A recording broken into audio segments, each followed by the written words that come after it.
मेरी शादी मेरी मर्जी के खिलाफ एक साधारण से लड़के के साथ कर दी गई थी। उसके घर में बस उसकी माँ थी और कोई नहीं। शादी में उसे बहुत सारे उपहार और पैसे मिले थे, पर मेरा दिल कहीं और था। मैं किसी और से प्यार करती थी, और वो भी मुझसे। लेकिन किस्मत ने मुझे यहाँ ला दिया, मेरे ससुराल में। शादी की पहली रात जब वो दूध लेकर आया, मैंने उससे पूछा, एक पत्नी की मर्जी के बिना पति उसे छुए तो उसे बलात्कार कहते हैं या हक? उसने बस इतना कहा, आपको इतनी गहराई में जाने की जरूरत नहीं है, मैं सिर्फ शुभ रात्रि कहने आया हूँ। और कमरे से बाहर चला गया। मैं सोच रही थी कि झगड़ा हो जाए ताकि मैं इस अनचाहे रिश्ते से छुटकारा पा सकूं, मगर ऐसा कुछ नहीं हुआ। मैं उस घर में रहकर भी घर का कोई काम नहीं करती थी, दिन भर ऑनलाइन रहती और न जाने किस किस से बातें करती।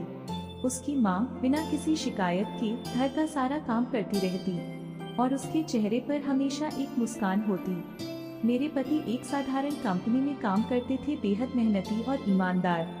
हमारी शादी को 1 महीना हो चुका था, लेकिन हम पति पत्नी की तरह कभी साथ नहीं सोए थे। उस दिन जब मैंने उसकी माँ के बनाए खाने को बुरा भला कहकर फेंक दिया, तो उसने पहली बार मुझ पर हाथ उठाया। बस मुझे वही चाहिए था, एक बहाना झगड़े का। मैं पैर पटकते हुए घर से निकल गई अपने पुराने प्यार से मिलने। वो मुझसे कहता, कब तक यहाँ रहोगी?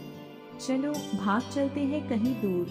पर सच तो यह था कि मेरे पास कुछ भी नहीं था, और वो खाली हाथ भागने को तैयार नहीं था। फिर एक दिन मेरे ससुराल में एक घटना घटी। मैंने पहली बार अपने पति की अलमारी खोली। उसमें मेरा बैंक पासबुक, एटीएम कार्ड और वो सारे गहने थे जो मेरे घर वालों ने मुझसे छीन लिए थे। मुझे ये सब देखकर झटका लगा। साथ ही उसकी डायरी में मेरे लिए एक खत रखा था। उसने लिखा था कि उसने मेरी हर चीज को संजोकर रखा था और दहेज में मिले सारे पैसे मेरे अकाउंट में ट्रांसफर कर दिए थे। उसने लिखा कि वो मुझे प्यार से इस रिश्ते में बांधना चाहता है, न कि जबरदस्ती। उसकी इन बातों ने मेरे दिल को छू लिया।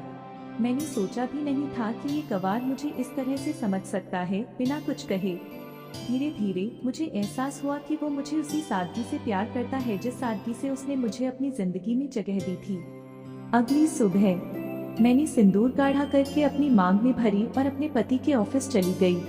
वहां पहुंचकर मैंने सबके सामने कहा, अब सब ठीक है, हम साथ साथ एक लंबी छुट्टी पर जा रहे हैं। उस दिन मुझे समझ आया कि जिन फैसलों को मैं गलत मानती थी, वही मेरे लिए सबसे सही थे। मेरे माँ बाप ने मेरे लिए जो भी किया वो सिर्फ मेरे भले के लिए था।